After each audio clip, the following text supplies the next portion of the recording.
Shalom, salam berkat dari kami untuk pendengar sekalian. Saat ini pendengar akan diberkati dengan program Hari Ini Harinya Tuhan bagian yang ke-8. Sebuah program rohani tentang doktrin Alkitab yang menolong kita untuk semakin tertanam dalam kebenaran firman dan bertumbuh dalam kemuliaan. Bersama hambanya, Pendeta Gilbert Lumoindong, STH.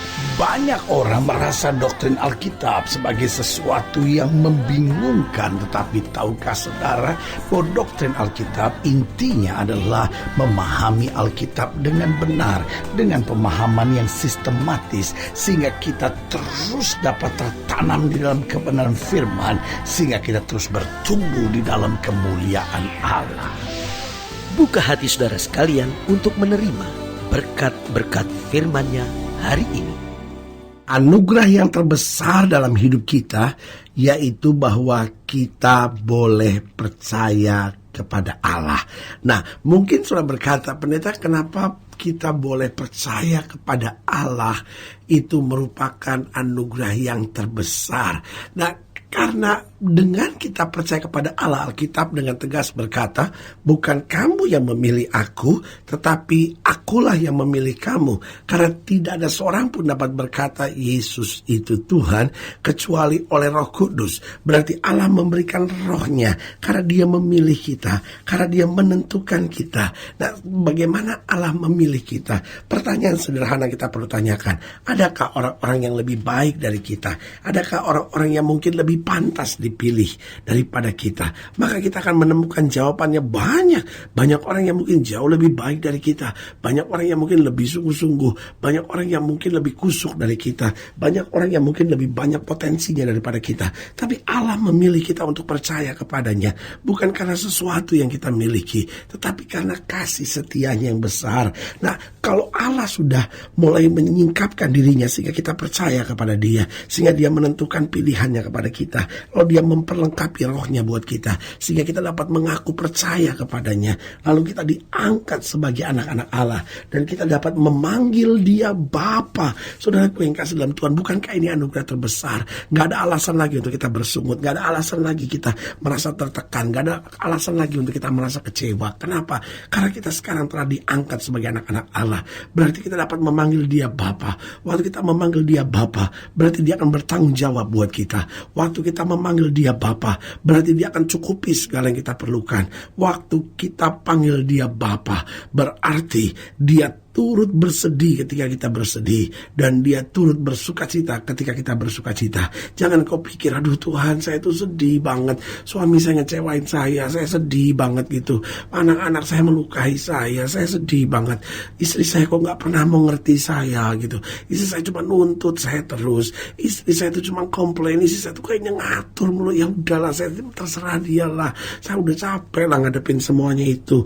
Nah, saudara yang kasih dalam Tuhan, kadang-kadang kita pikir, saya sedih sendiri, saya susah sendiri, gak ada orang yang peduli sama saya, masa muda saya penuh kegagalan, masa muda saya penuh kekecewaan. Kalau saya tertawa bersama dengan teman-teman saya sebetulnya mau melarikan diri saja dari air mata yang sedang mengalir di hati saya, tapi sebetulnya dalam hati saya ada banyak kekecewaan. Mungkin seringkali itu yang menjadi jeritan kita, itu yang seringkali menjadi ungkapan hati kita. Kita pikir gak ada orang yang peduli, tapi tahukah saudara, ketika kita panggil dia Bapa, dia adalah Tuhan yang sedih bersama dengan kita, dan juga bersorak bersama dengan kita. Kenapa dia bersedih? Karena dia berkata, mari kamu yang letih lesu dan berbeban berat. Artinya, aku ngerti pergumulanmu, aku ngerti apa yang kau hadapi, serahkan kepadaku, aku akan memberikan kemenangan besar bagimu. Haleluya. Selamat datang dalam program kita hari ini, Harinya Tuhan, sebuah program rohani yang kembali mengingatkan kepada kita betapa pentingnya kita menjadikan firman Tuhan sebagai dasar keseharian hidup kita.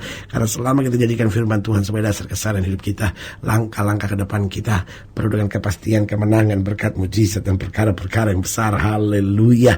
Dan di dalam program ini kita sedang bicara tentang percaya kepada Allah, karena tingkatannya begitu. Yang pertama, anugerah yang terbesar itu yaitu kita percaya kepada Allah. Setelah kita percaya kepada Allah, maka kemudian Allah akan percaya kepada kita. Dan setelah Allah percaya kepada kita, maka kemudian kita menjadi orang-orang kepercayaan Allah.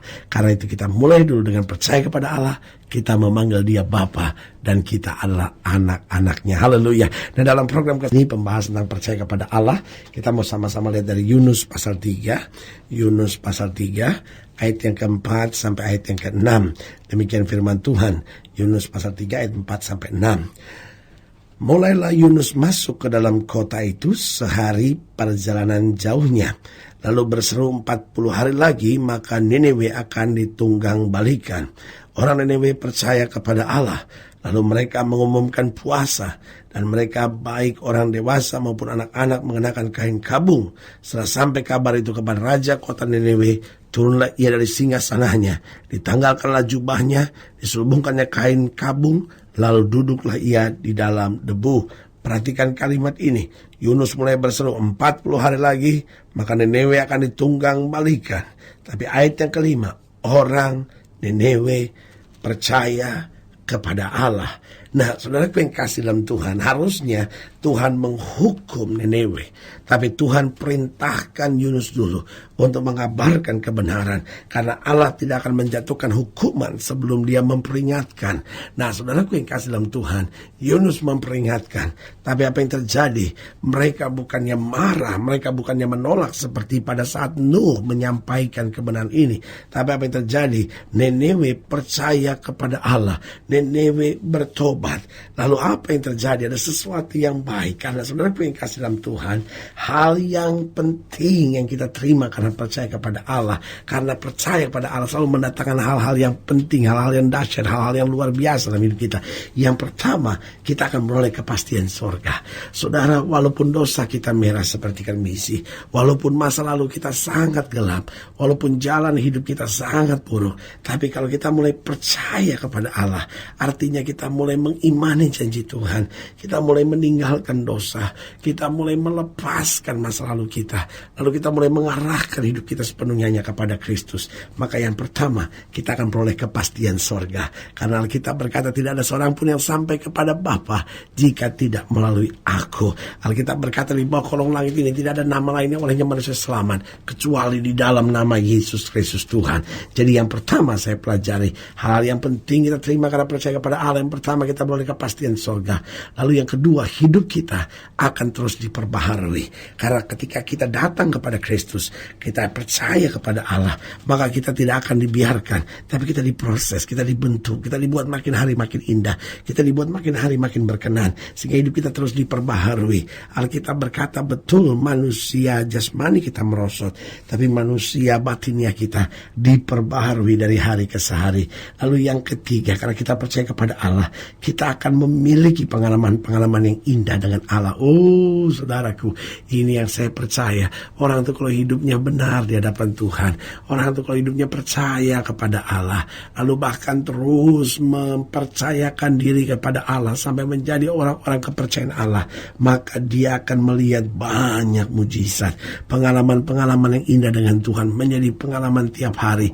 Ada saja berkat, ada saja mujizat, ada saja hal-hal yang kelihatan yang gak masuk akal, hal-hal yang kelihatannya berat buat dia, tapi Tuhan bukakan luar biasa. Karena itu orang-orang yang percaya kepada Allah, yang menjadi anak-anak Allah dan memanggil Dia Bapa, akan memiliki pengalaman-pengalaman indah dengan Allah. Dan yang keempat, ini yang saya pelajari, bahwa kalau kita percaya kepada Allah, maka setan tidak akan berkuasa lagi dalam hidup kita. Karena Alkitab berkata iblis ada di bawah telapak kaki orang percaya. Karena itu Alkitab berkata lawanlah iblis, maka dia akan lari daripadamu. Karena itu saudaraku yang kasih dalam Tuhan, apapun yang sedang terjadi dalam hidup kita, mari kita percaya kepada Allah. Mari kita menjadikan Kristus yang paling utama dalam hidup kita. Nah, apa syaratnya untuk menjadi percaya? Ini yang penting. Kadang-kadang kita pikir, loh saya udah masuk gereja kok, waktu kecil saya udah dibaptis kok, ya berarti saya percaya dong. Oh, saya sudah di CD, ya saya percaya. Saudara, ada banyak orang yang di CD, sudah di CD tapi masih narkoba. Ada banyak orang yang sudah di CD tapi tapi masih kawin cerai. Ada banyak orang yang sudah di CD tapi hidupnya juga nggak ada ubahnya, sama seperti orang dunia, tetap minum mabuk, tetap judi. Lalu sudah mau bilang orangnya kayak gini percaya kepada Allah, dia tahu tentang Allah tapi dia nggak percaya kepada Allah, dia nggak hidup dalam iman kepada Allah. Karena orang yang hidupnya dalam iman kepada Allah, dia tinggalkan segala sesuatunya. Ya kan, banyak juga yang sudah di CD tapi masih pakai narkoba, masih pacaran sama istri orang, ya kan. Nah, saudaraku yang kasih dalam Tuhan, apa syarat untuk menjadi percaya? Yang pertama, bertobat dan menerima Yesus sebagai Tuhan. Artinya kita bertobat, Tuhan gak bisa lagi hidup saya begini, saya berbalik dari jalan-jalan saya yang jahat, lalu saya menjadikan Yesus sebagai Tuhan dalam hidup saya, sebagai juru selamat, sebagai yang mengatur hidup saya, sebagai yang memimpin hidup saya, sehingga saya bisa berkata hidup saya bukannya saya lagi sekarang, tapi Kristus yang hidup dalam diri saya. Saya masih hidup, tapi sekarang dikendalikan, dipimpin, diatur bukan oleh saya lagi, tetapi oleh Kristus. Jadi ingat, syarat untuk menjadi percaya, bertobat dan menerima Yesus sebagai Tuhan. Yang kedua, lalu berkomitmen untuk hidup dalam firman. Karena Alkitab bilang kalau kamu tinggal dalam aku dan firmanku tinggal dalam kamu, minta apa saja. Berarti harus ada komitmen untuk hidup dalam firman. Karena kalau kita bertobat, menerima Yesus sebagai Tuhan dan Juru Selamat, lalu tidak hidup dalam firman, maka apa yang terjadi? Keselamatan kita hanya sementara, pertobatan kita hanya sementara. Karena pasti kita terpleset lagi, pasti kita jatuh lagi. Karena kita nggak kuat menghadapi pertahanan hidup ini. Tapi kalau kita hidup dalam firman, dan kita bukan hanya menjadi pendengar, tapi menjadi pelaku firman, maka firman menjadi bagian dalam hidup kita, dan firman itu akan menuntun kita dalam kemuliaan Allah. Yang ketiga, syarat untuk menjadi percaya. Yang pertama sudah saya jelaskan, bertobat dan menerima Yesus sebagai Tuhan dan Juru Selamat. Lalu yang kedua, berkomitmen untuk hidup dalam firman. Lalu yang ketiga, siap untuk masuk dalam peperangan iman dengan kesetiaan. Karena saudaraku yang kekasih dalam Tuhan, waktu kita mau jadi percaya, pasti ada tantangan, pasti ada saja tawaran-tawaran dunia, pasti saja ada serangan-serangan kegelapan.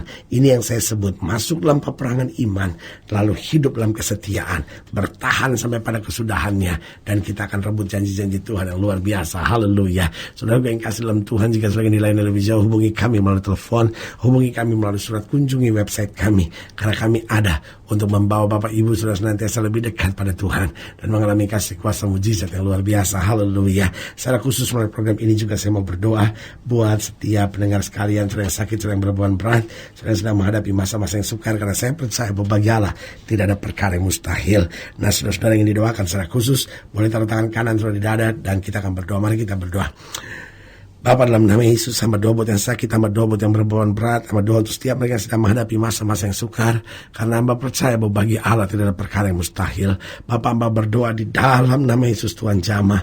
Bahkan kami yang selama ini mungkin beragama, kami yang mungkin selama ini ada di gereja, tapi hidup kami gak sepenuhnya percaya kepada Allah. Tolong kami Tuhan untuk hidup berkomitmen dengan firman, menjadikan Yesus yang paling utama dalam hidup kami, dan siap dalam peperangan iman, dan tetap setia dalam segala perkara.